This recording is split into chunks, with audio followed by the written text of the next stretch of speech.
Now, no matter which party you ask, within it there are divisions of opinion around the best way for Israel to proceed with the US peace plan. And with the vote on expansion fast approaching, we've been hearing every day from different voices as to their assessment of possible ways forward from here. And today I'm joined in studio by a member of Knesset from the Labour Party, Merav Michaeli. A pleasure to have you with us. A pleasure to be here. Thank you for having me. Hello, Tracy. Absolutely, our pleasure. So we'll start wide. You're not convinced that this is the best expansion plan for Israel. Tell us why. No, I'm convinced it's the most dangerous and the worst way in which we can go about. It's dangerous first and foremost for the security of Israel, because a unilateral annexation might lead, we were already warned that it would lead to freezing of the peace treaty between Israel and Jordan. This is our longest border, and the security of it is maintained thanks to the cooperation with the kingdom and with the Palestinians.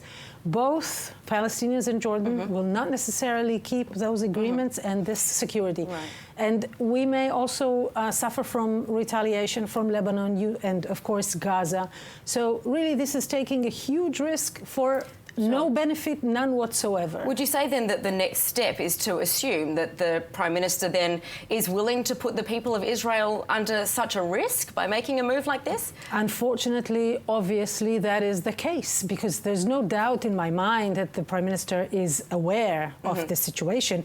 And it's not, yes, of course, he's an expert, but moreover, the Foreign Minister of Jordan specifically out loud warned us from that situation. The Palestinians have said that, and as we could have all read in Yediot Achronot just in last Friday, the ambassador of the Emirates to the US also said the relationship... But it's the same kind of story that we see leading up to any what might be unpopular decision by Israel. We see the same kind of players pushing back, and in the end, Israel stands strong, and we don't see such a particular fallout. So what do you say to that?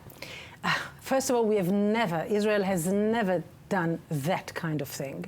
This is crossing every line. This is going against not only international law, but against really everyone in the world, other than Donald Trump specifically, and not the US, because the Democratic Party is not on board with that, and half of the American people, certainly not Jewish American Jewry. But let me just say one thing. With all due respect to everyone, I care about the Israeli interest. And the most important thing for Israel's security and its sustainability and long-lasting existence is for Israel to separate from the Palestinians and have a border.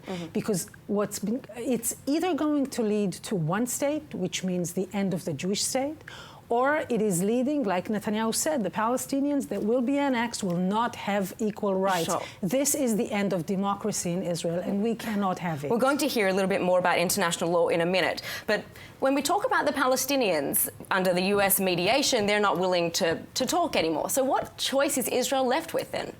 Well, Israel could have, for instance, tried an Israeli initiative.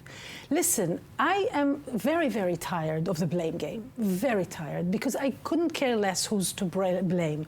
I care, as I said, and I will continue to say, I care about the interest of Israel. I want to make sure that the state of Israel exists forever and ever, and its existence is safe. But talking about what you mean by that, actually qualify what you mean, because you say you care about Israel, but Israel is also, there are many different views about what that means and what that should look like. And if the Palestinians won't agree to talk under any kind of negotiation that's happened historically, what kind of a choice does Israel have? The argument now being made is that Israel now has to take this opportunity by Donald Trump. So what do you say?